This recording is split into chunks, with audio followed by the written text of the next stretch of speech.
Samahan niyo muna ako na magluto ng gulay. Ang tawag dito, ginisang pechay. Ito na yung pechay. Tanggalin muna natin yung dulo, tapos hiwain lang natin ng maliliit yung pechay. Yan, hinihiwa ko siya ng maliliit, makikita nyo. Ayan yung pechay. Tapos, yung baboy, bawang, sibuyas, tofu. Magpapainit lang tayo dito ng kawali. Pag umusok na, lagyan natin yung tofu. Tapos, baligtad natin. Pag alam na natin na medyo luto na to, yan, luto na siya. Yung tofu.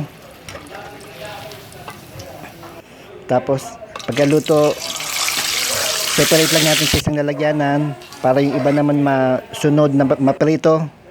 Yan na, nakaluto na tayo ng tofu.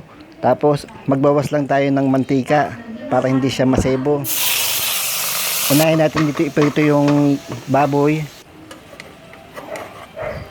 Ayusin lang natin pagkakalagay niya sa kawali para magisa ng mabuti. Yan, gisa lang natin ng mabuti yung baboy.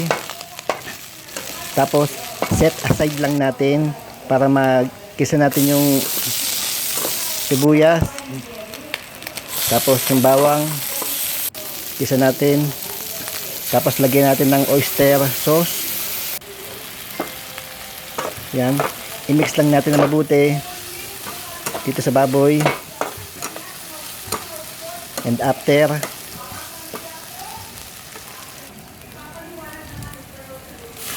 lagyan natin ng tubig para mapalambot natin yung baboy dahil medyo matigas pa to.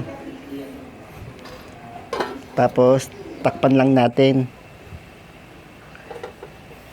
And after 20 minutes na mapalambot yung baboy, lagyan natin ng cubes. Tapos ito na, lagyan natin yung pechay. Mabilis lang maluto yung dahon, kaya hinay-hinay lang sa pagluto nito para hindi siya malamog. Mga boss, kung hindi pa kayo nakaka-follow sa aking account, paki-follow lang. Tapos, ilagay natin yung tokwa.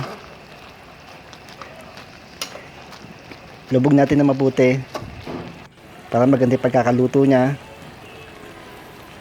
Yan na ang ating ginisang pechay.